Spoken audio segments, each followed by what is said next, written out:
So, hi, Robert. I'm always so excited to see these people. Where are you? What are you doing? I, I really look forward to have this talk with you today. Welcome. Yeah, same here, Cordula. So you are home in Bergen. I can see your lovely room. I have been to your house some years ago, so I can well imagine where you are. So how's the Dutch coast at this time of the year? Oh, right now it's actually a bit cold day for Holland. It has been freezing in the night, and it's nice, crisp and clear air, and I like that. And I live nearby the forest and the dunes and the sea. Yes. So yesterday, we had a nice long walk on the beach in the sunshine. So I'm fine. This is my office here, so I'm happy to speak with you. I think I've even been at your place when it was winter because I remember this beautiful light and we sat in this coffee shop at the beach and it was Yes. nice in winter time, I don't usually go to the beach in winter, but that was beautiful. Yeah. Yeah. Well, it's some years ago. So our history goes back, I think, many years. I mean, when did I meet you first? That was in France, in Les Gourmet, at the summer academy, the annual summer academy, which at that time you directed. And it was a pretty big event in these days, right? I think there was 100 people or something. Yeah, possible. In the south of France, we did a 2 week program in the summer, Yes, and we rented this huge tent, the circus tent to, gather everybody there, and yeah, it was nice. it was very beautiful. And this is also when I not only met you, but also Helen Sidra Stone. And I think that's why we met. So I think I was 22 then, but that's really a long time ago. Yeah, 30 years ago. Yeah, yeah. Um, and I tapped into this universe of transformative techniques and tools and experiences, which, especially in the summer academy at these times, were so creative with the art ateliers and body work and breathing work. And I don't know what we all did. We were really out in nature a lot. I and I think it was a quite unique type of thing. And so this is also the topic I want to talk about for transformational process as such. So maybe if we start there, let me or the people who listen find out a little how you went about creating these amazing events, which until this day you still have your summer academies, but they're a little smaller, I guess. But how did you get the idea to create such a how should I say it was a retreat for transformation and real inner work and exploration in a fantastic setup? Well, that goes back to my learning voice dialogue. So the method that was developed by Helen Sidra Stone in the 1970s, they called it voice dialogue. Mm-hmm. And I studied with them in 83, 84, 85 in the United States, in California. So when I came back to Europe, I live in the Netherlands. I was their European connection. So once a year we would do something with the main teachers, Helen Sidra Stone, and that resulted in this summer academy thing where we had 2 week training with them, and then I was leading the staff and I had trained people to be assistant. So voice dialogue is really, based on we call psychology of selves. And so a yearly event is a nice way for people from different countries to learn that. So we had people from all over the world, and that still exists. We have a course now in Italy every year, and then we have people even from Asia, South America, United States, apart from Europeans. It's like a, pressure cooker course. In 10 days, you can learn a lot about transformation by experiencing it yourself. Yeah, and I must say, in that moment, that I think you really are the trainer worldwide. I don't know how many people you trained in voice dialogue, and I was also partially with you, learning from you, also from Helen Sidra and others teachers in Germany. But the thing is, um, after Hal died in high age, which was now how many years? About 3 years ago, I think, yeah. Yeah. Um, Even more, I feel it's important we lead this talk also because I think your input as a trainer or as a teacher, also to carry their work out into the hands of people who then train and facilitate others. I think for that you're really the person. I mean, many people did great things with voice dialogue, but you were the person who started the Institute for Transformative Psychology and trained all of, I guess, mostly. How many people do you think you trained? Well, I don't know. It's so nice. I was in Italy like 2 weeks ago, and I met my old friend Franca, who was a student of mine, Franca Errani, and she set up the voice dialogue work in Italy, and made it even. You could even get to go to university, get a degree in communication based on voice dialogue. So she sold her institute a few years ago. So I spoke to Franca one day, and then the next day I spoke to her successors, um, who are running a wonderful institute now. And so I'm very happy that this work finds its way through Helen Sitter, through me, through Franca, through yourself, and to new generation. And I feel this work still has a potential for at least the next 50 years to serve humanity. Mm. But it's not about the persons, it's about the work. I don't know how many people attended our courses. And nowadays we have a whole e-learning program and we work online, hybrid. We have people from Asia and what I said, South America. So it's a whole new way of teaching as well. Mm. So Yes. people can do a lot also with the e-learning, and then they need some experience in having a session, a voice dialogue session, directly also online possible. Yeah. Yes, I find it amazing how I mean, I was very shy about it, but now I start to really relax into it, and it's quite easily possible to give a good session online, right? I mean, it would have been 20 years ago, I don't know. I mean, when people ask me where did I learn this, I basically say I traveled. I had to go to all these places, I had to go to Sweden and to Australia and to I don't know where, Italy, to meet the teachers and have the processes, refreshed and deepened. Yeah. Yeah. But you stayed a very special, yeah, light tower for me all of my life, and an inspiration, especially with your and maybe that leads to the topic of today in a minute. Your very special technique or gift was energetics, right? From the very start with the lovely book. It's a small book, but I still have it. I never lost it. Um, the energetics of voice dialogue, but it has a subtitle, right? Trans. Uh, the energetics of voice dialogue, transformational psychology or something. Yeah. But it has been rewritten. I've rewritten it 2 years ago.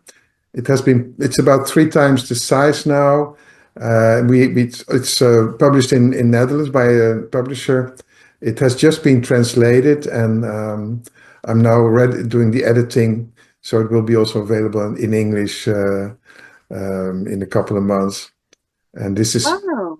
because the first book was written in 1988, and this one is written in 2023.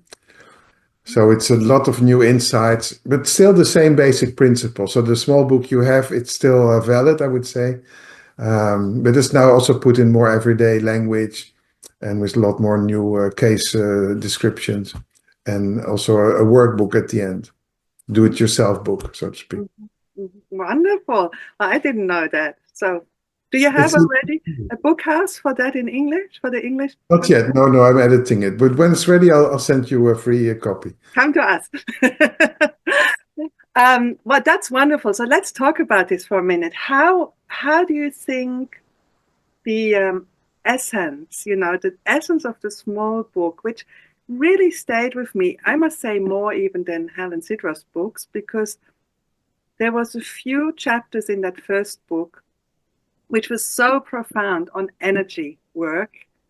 And even if you would break it down to 10 exercises, they they they were just not to be missed if you do voice dialogue work, I think. So how did you come about that? I mean, how did you develop your interest in, I mean, I know you come from Tai Chi, but how did that happen? Did you one day talk to Hal or Sidra and say, "Oh, how about we do this?"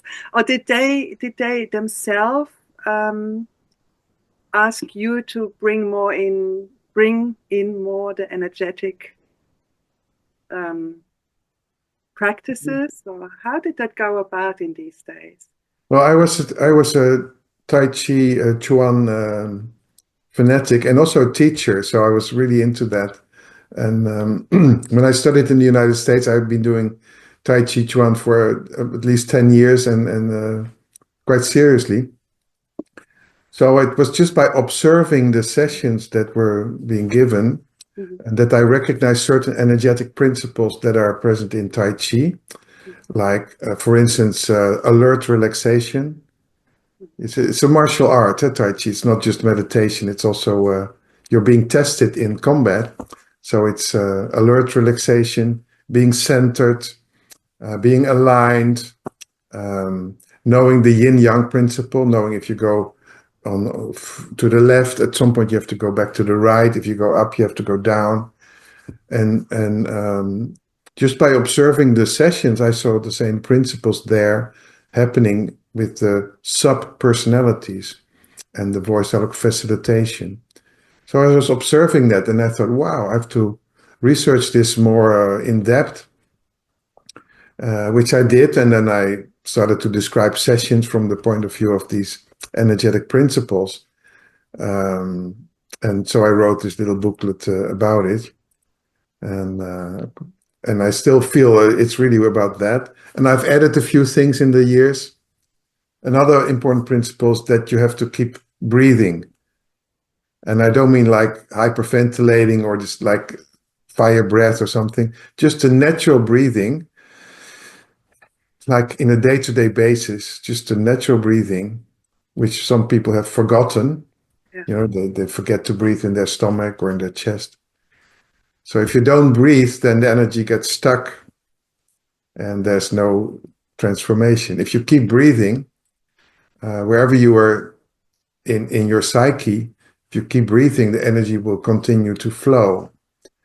You are unstuck. Even if you're in a lot of pain or suffering, psychological suffering, you keep breathing and experiencing it and being aware of it. Something will shift. So I put a lot more emphasis on the breathing the last 20 years. Together with these Tai Chi principles. And so as I'm teaching people who teach voice dialogue, it's impossible to do voice dialogue on a profound level if you're not in touch with the body and the breathing and the energy. Then it just remains like a mental conversation. Yeah. Whereas if you're embodying it, people will really feel the core of the energy of each self, which is also physical. Yeah, yeah. This is something a friend I asked. I have a good friend who did voice dialogue for many years in his life, and I asked him, "Do you have a question I should bring to Robert? Maybe it's a good time to impose it." And yeah, he said sometimes he's not sure. I mean, it seems that certain people or voices also seem to play theater. And then sometimes it's a real energetic shift. There's no doubt this is really happening. This is not just like a show, yeah. And his question was, how can you tell the difference? And in my experience, it is you can meet voice dialogue facilitators or anyone could try to give a session, of course, and that's also okay. And it can just stay in that playful manner, which is fantastic. There's nothing wrong with it. But when it goes about real transformation, and that's what we want to explore, I so much feel, and you beautifully opened the space to go deeper in that direction. It needs the breath and the body, and there's something locked, right? So there is. Do you still hear me? Yeah. Yeah. That I think that word was important. Something is locked. It's sitting tight. Locked. Yeah. Yeah, yeah. To lock into the energy. Yeah. Yeah. Yeah. And so, let's say, in the words of not voice dialogue, but in common sense, one could say a person has become very used to be this or that. That habit and the convention has become the natural feeling of this is who I am.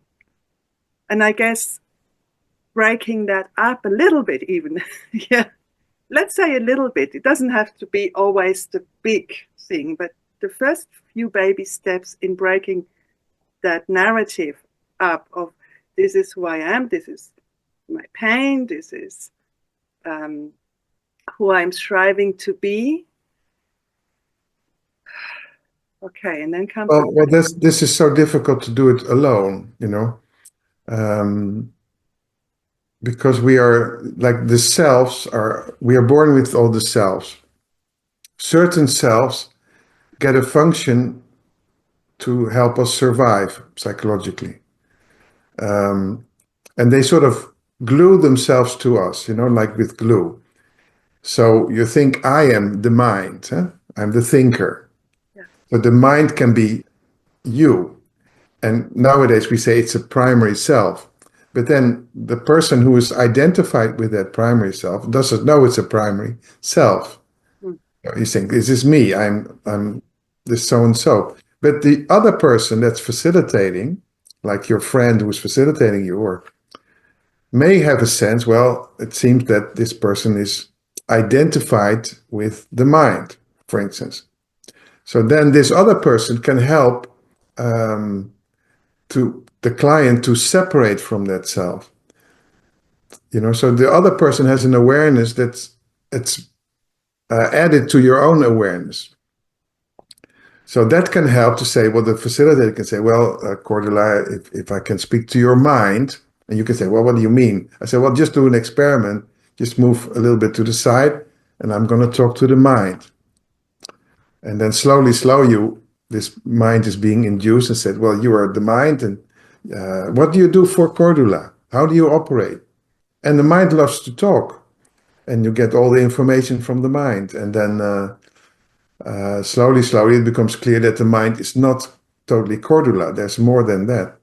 So after stretching the mind, so stretching is also about energy. Mm-hmm. It's like going on and on and on and on with that part. At some point, there's no more words there. It has given all the information. And you can say, well, thank you. Let's go back to the first position, to Cordula. You move the chair, go back.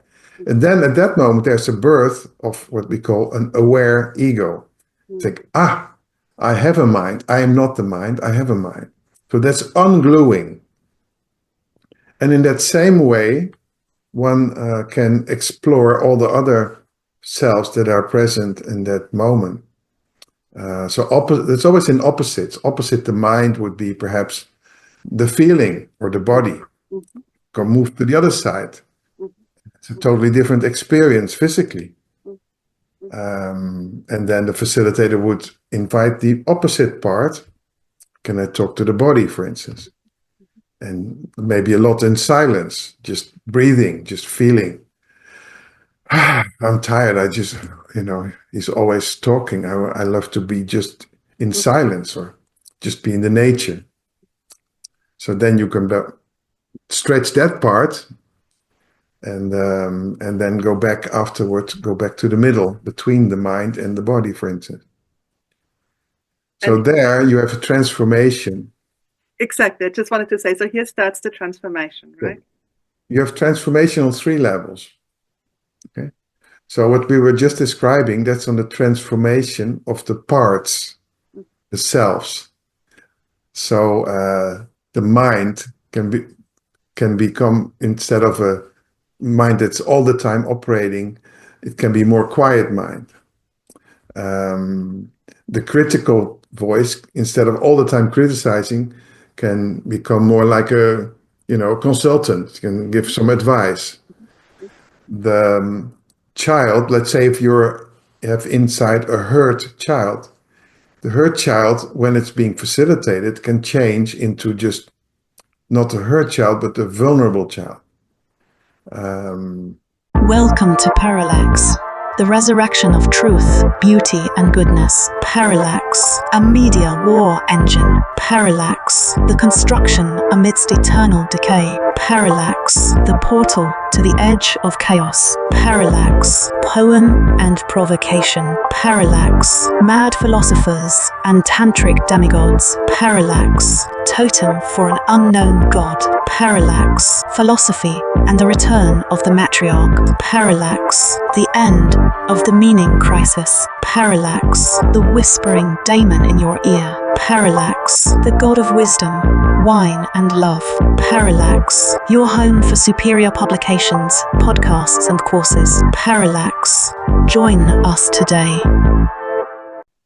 So the pleaser, the part that can be pleasing people all the time, when it's being facilitated, it doesn't have to do overwork. It can become just like the part that likes harmony or connection.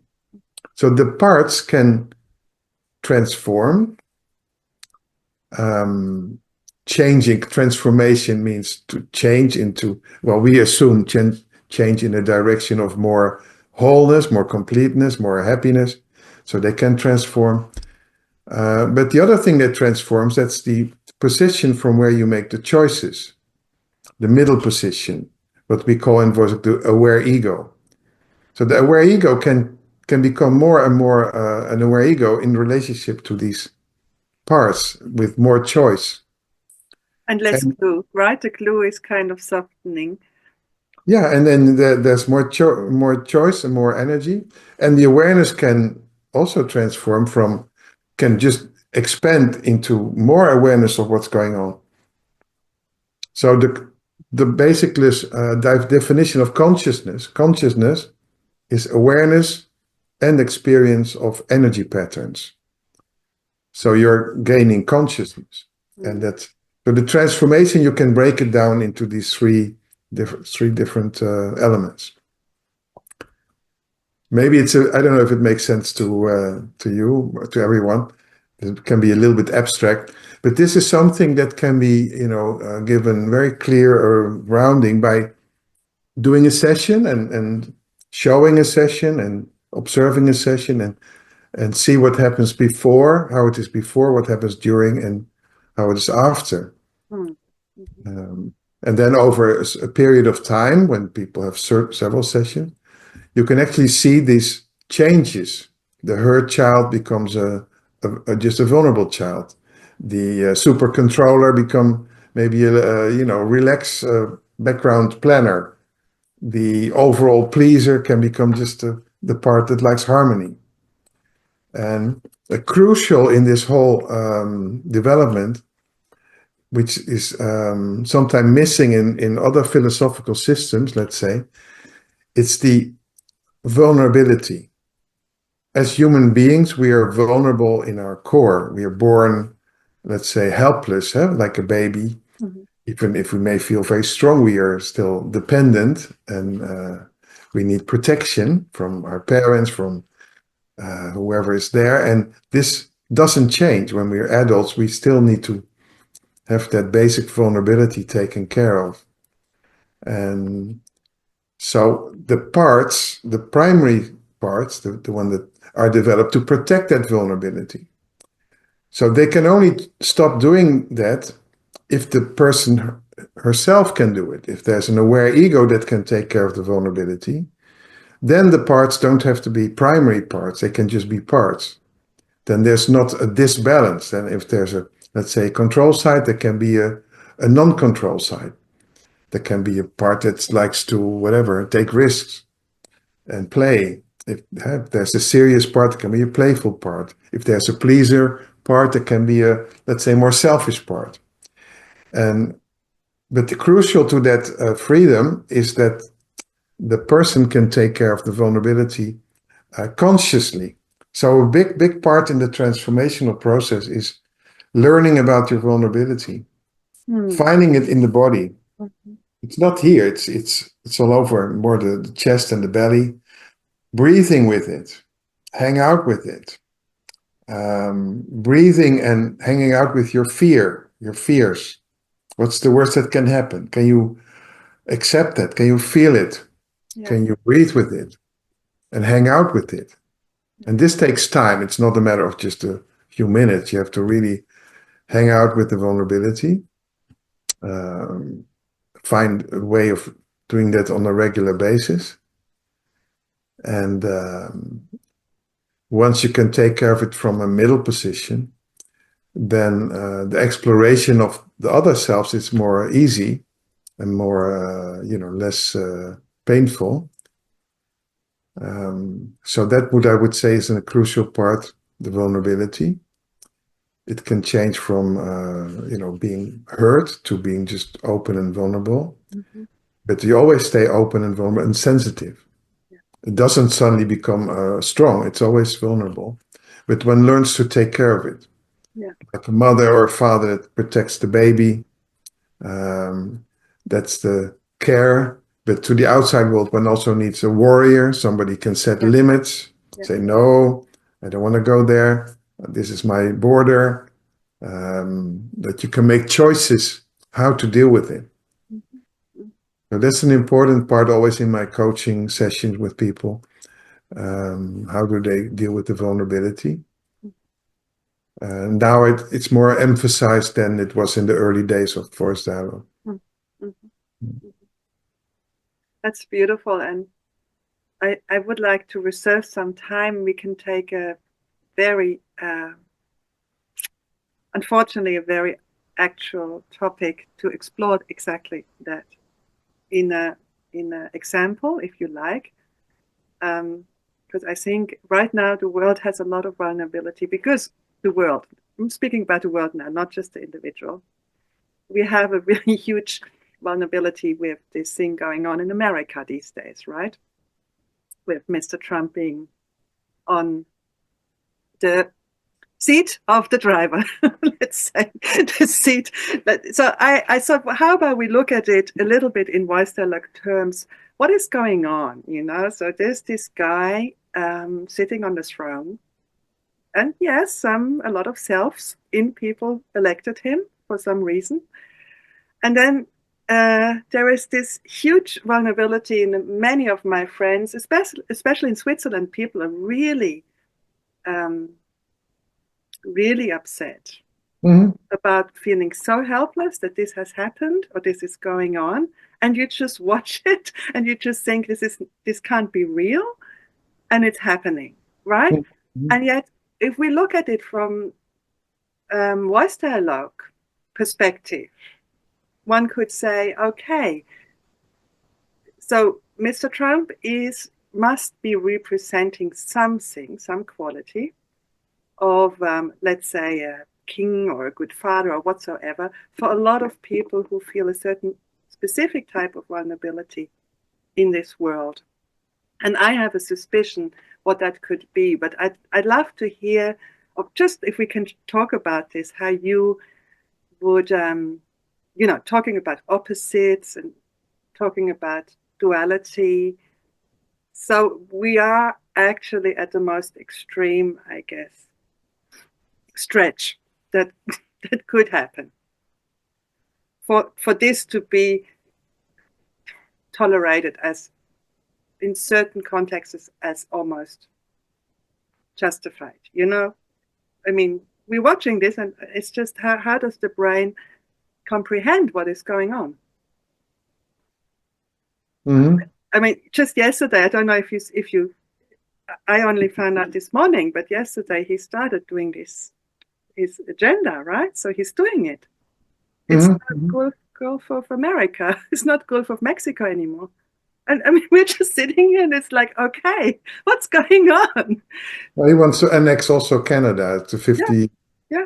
state. Yeah. Well, I think it's good to, well, you're not the only persons in Switzerland. We also in Holland, we have a lot of people, and I know friends of mine in the United States, a lot of people are very worried. But what can we do? I mean,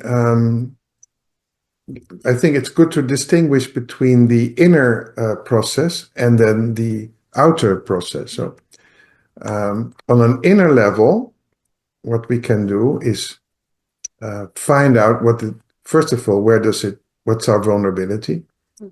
Well, there's a lot of vulnerability, you know. It could be war, there could be climate crisis, even more climate crisis. So the vulnerability in ourselves to you know, for instance, I find it difficult because even if I feel, you know, I want to take care of the climate or in a different way, if the majority doesn't do it and they keep burning, you know, oil, and we're all going to go with it anyway. We are kind of helpless if the majority does this or that. So there's a big vulnerability. Well, that's first of all how to take care of that one. The other one is to look at the parts. What does Trump represent for me or for you or for somebody else? And to what degree is he a disowned self? Exactly. This is what I'd love to find out. Yeah. Well, the way to find out this talking about transformation. First, talk to the part that judges Trump. So, well, there would in me is a part, and I'm sure in you. So we explore the part that judges Trump, and especially a lot of therapists. They have a lot of judgment, and they can see as a psychopathology, you know, psychopath, narcissist. They have all these, but there's a lot of judgment. He shouldn't be doing. He should be modest. He should be so and so and so. He should be respectful. He should have dignity, and so talk to that part, and then of course that part you can ask at the end when it's spoken. What's the worst that can happen? Well, the fears that there's the end of civilization, for instance. The barbarians are taking over. It's going to be war in Europe. It's going to be war everywhere. It's going to be poverty. It's going to be deaths, maybe. Yeah. A lot of vulnerability. To breathe with it, hang in there. And this one cannot just do it by saying like you have to really go into that. You know, do a session with that. Yeah.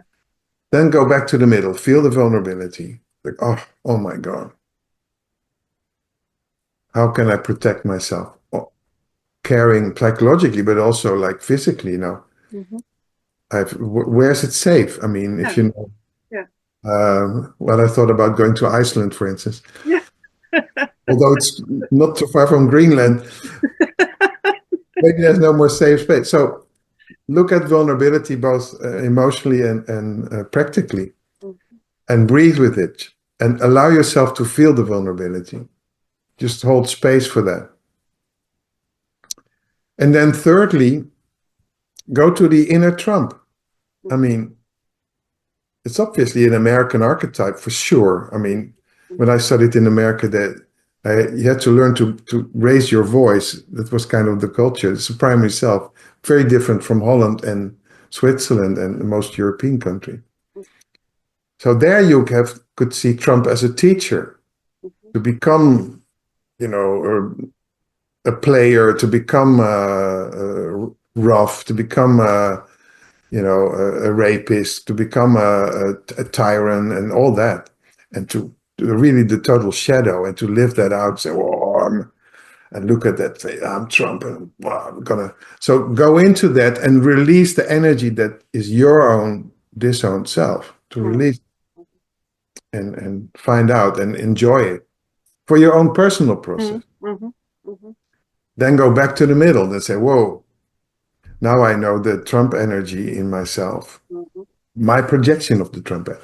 So I know that part of me. I know the other part. So this is one's own process. Then in the outer world, I mean, on an objective level in the outer world, I'm not a fan of Trump, but I think one can have more efficient resistance or actions when the inner Trump is not disowned. Yeah. See? So it's like when you fight the apartheid in South Africa in the past. You have to know the racist to do that. Because then you know your enemy. Yeah. So, but if it's a disowned self, and let's say I have a business meeting with people from Trump government, every time I cannot focus anymore. I go crazy. I go fear. I go angry.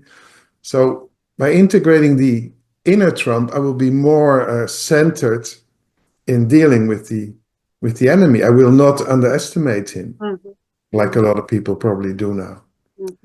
But that's so. These are two different levels, and often in the conversation, this kind of a mixture of people are so enraged or judging or in voice dialogue, which is based on Jungian psychology, we say there's the monster pool of the world. The biggest challenge for spiritual development is the integration of the demonic. Yeah. It's a lecture by Hal Stone in 1970 something. The biggest challenge for spiritual development is integrating the demonic. Yeah. And with demonic, he didn't mean some kind of vampire, but he meant like the dark side in the human soul. And I think for people in the consciousness movement, it's important to do that, to learn to deal with money, power, sexuality, to learn those areas. And if you talk about transformation, we have in our course, we will never start with it. It's like for half a year working on vulnerability, on primary selves, and so we are then approaching the demonic, because there's a basis to do that. And that's very often very liberating, exploring your darkest fantasies or your also physical work, with the voice or the body or, boxing or to bring out those energies so they can be, let's say, cleansed and transformed from maybe nasty parts to pure instinctive power. But that's such a general, it's a challenge. Yeah. Yeah. I do remember this one. I think you were there too. There was one advanced training in Amsterdam, which Hal. Oh yeah, Hal did the dream workshop, and you did the instinctual one. And I remember that week, I was 24, 25. I had the most amazing dream process of stuff like, having sex with the devil, all this stuff. And then whenever I talked about it in the morning in the group, Hal would say, yeah, it's going. Obviously it needed that pre-work and then the security of being in that workshop or training that my mind allowed to access these images coming up. And I remember the last day of the course, I did tell this dream to the group. I don't know if you were there or not, but this dark demonic energy had come. There was the fifth day, and had brought me a beautiful ring and gave it to me, as a present. And Hal said, wow, so this was really a week of integration and transformation. Yeah. And I had been, Amsterdam was fantastic to train. He always told us also, go out in the streets, and when you walk home, see about your energy, and you have enough food for practice if you walk in Amsterdam at 3 a.m, to your hotel or wherever we stayed. So I think that's a really good point. But if we take Trump as that uninvited wrestling companion to train our integrity, what do you think? Well, I do, imagine how does he feel when he looks at the world? Sorry? How does he feel, that Trump self? How does it feel looking at the world as such? It's quite fascinating. I do this as an exercise sometimes, just to, as you Yeah, said, yeah, pick up yeah. that dissonant energy. But do you think just as much as a voice that you can give, if you give the self enough attention, enough, as you said before, you let it speak, you acknowledge it, you hear it, and suddenly it's kind of ripe, or Sorry? So ripe, or it's, as you said before, it becomes quiet because it said everything it needed to say.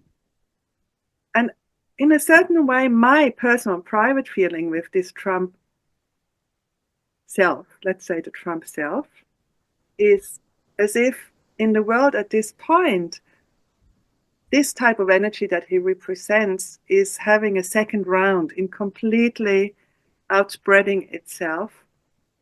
And my hope is that he's doing it as a self in a way that the opposite self gains, or like in voice dialogue, gains space for its next loop. So let's say if Trump does everything he has planned to do now, and what is happening with the part on the other side? So if we're talking, what would be on the other side of Trump? That part that is seeing that, let's say, primary self for America right now being in action. So what is on the other side? What is emerging there? Do you have any feeling of that? Not politically, but I mean energetically. I mean, we have this ruler, we have this, I mean, let's be positive. I mean, he says if I sit on the throne, there won't be war. That's what he said. And in a way, I'm sure he's convinced that he can do that, yeah? By power, by whatever he's doing. But what is on the other side of that self? No, I feel there's a mixture between this psychological process and what's actually happening in the world. For me personally, it's a bit too early to speculate on what's going on, in objectively speaking. I mean, I see resemblances with the Hitler time, where a lot of people were going along, and the other side came up, fighting the dictatorship on this world war. So I don't know I don't want to speculate about it really. But if we had let's say the dictator here, just maybe for the last 10 minutes we have to give the people who listen an energetic experience. But if we have the dictator self, what would be on the other side, just for us now, not leave Trump behind? What Maybe comes the up? King Arthur, like the just king, the one with values, the one for, protecting the poor, protecting the helpless, protecting the vulnerable, like a righteous part. Yeah, maybe. There's a real longing for that, right? So I guess for a lot of people there is that longing for that King Arthur archetype, and maybe in Trump there's some type of resemblance for for one way or the other. Yeah, for me, when I look at it, the dictator, the ruler, the savior, then on the opposite, I feel self-responsibility, which like there's no one going to come and make it good for all or bad. But that one ruler, if that's on one side, then on the other side, I would feel this energy, complete self-responsibility for my own little life, not the global life, not the big, the big world life that we can never fully integrate anyway. So opposite of the Trump self would be in me the self who tries to make it good in my own small, regional, tribal, every day. So, like, that's as much as I can do to say, okay, in that little things which are around me here, I step into full responsibility, not waiting or wishing or nourishing that part that wants a savior to come and take care of everything. Sure. Does that make sense to you? Can you? Well, yeah, it's like, don't worry about things you cannot change, you know? Mm-hmm. What's your sphere of influence? And act in your sphere of influence. Yeah. Yeah. Yeah.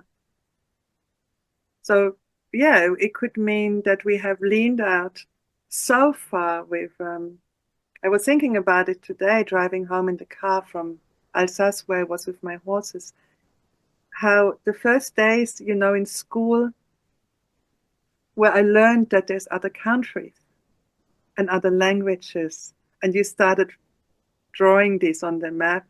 I was in a Steiner school, so we had to draw it all by hand, the continents, and then you learn, wow, there's more, and then there's America, and then there's Africa, and then, oh, Africa has so many states and so many languages. So breaking open from being, I'm just Swiss and I live in my little village and this is my neighbors and this is my family and this is my schoolmates, and suddenly you get this glimpse of this whole world, and then you reach out to this whole big world and think you can somehow keep it all in your brain, and then it's too complex. It's just too complex. It's such a, like, with beyond the world there's even more spheres, and then there comes this Trump who gives us the idea he's got the whole world under his, he's got it. He knows how the whole plan is for the whole world. Yeah, sure, there is some inner selves who think, yeah, I thought already when I was in year 2, it's a bit But much. that's why people need to work on themselves, and hopefully, because in Europe we have also a lot of right-wing movements and nationalist movements who want to go back to the past. So what we can offer, let's say I speak for myself, what I can offer and my institute is personal development and tools for personal development. And the more people feel that they can take care of their own vulnerability, the less they will look for some father figure or mother figure or somebody else outside. Exactly. The more people know about, the big mouth person is a projection, and it's a part of me that I have disowned. And the more people do self-development, the less there will be a need for leaders and dictators outside. Yeah. But this is our sphere of influence. Yeah. And I'm a strong advocate for doing the homework. Yeah. We can go into speculation about all kind of cosmic stuff, but here and now is the homework. Here, your own dreams, your own relationships. And if you happen to be a politician, of course, you have a wider span of influence. But for most people, we have our own things. We can post things on social media as long as they're not owned by some creep. We have to change to another social media. I don't know. We have our own sphere of influence. And freedom. I'm not too concerned about I'm watching the news and I'm see what happens. I think it's more difficult for the people now in the United States, my friends. What do they do? How do they resist? Or people in some countries where we have a right-wing, in Holland now, we have a right-wing politician who causes a lot of the same thing that Trump does. Yeah. And so we have to work with our inner racist. Yeah. And when we own our own stuff, we don't have to project it outside. It was when I studied Volksdeutung in the United States, there was Ronald Reagan, president, and there were a lot of people in that community. They had dreams of Ronald Reagan. Yeah. And Hellstone used to say, well, this, 99 it's all positive dreams. Yeah. The inner power that is symbolized by Ray Reagan. Now, maybe it's the same with Trump. Mm. And in those days, there were a lot of people in LA who were dreaming of Mexicans breaking into their houses. Mm-hmm. Mm-hmm. Also, disowned selves. In Holland, we have other groups, ethnic groups, the Moroccans, people feel afraid of some of them.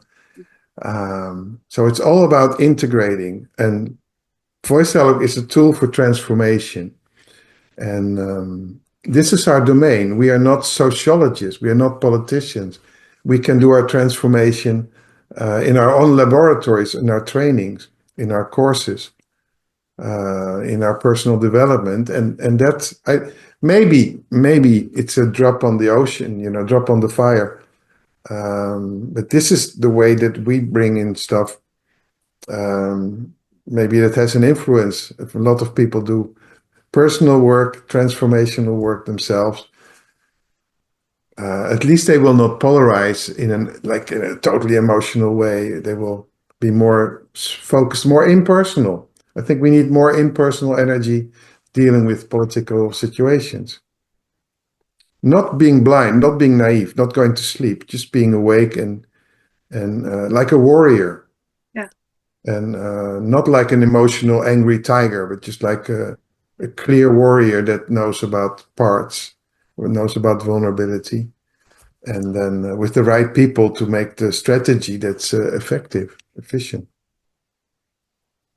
And I think this is a beautiful finishing, and I'd like to add, because it's such a beautiful work, this inner exploration, and it creates so much freedom that it's something also that keeps you occupied instead of watching too much of the news and getting your brain infused with worries, which, yes, I think it's good to acknowledge these things are happening. But as Rudolf Steiner always says, if you treasure your inner life, you nourish wisdom and Ruhekraft, it's called, Ruhekraft, yeah. Power of quietness, yeah, I can understand. Yeah. And that's I think that's a beautiful gesture for the world, for anyone who feels insecure or worried at these days right now, to return to the inner practice. And it's endless, right? I mean, this is such a huge realm of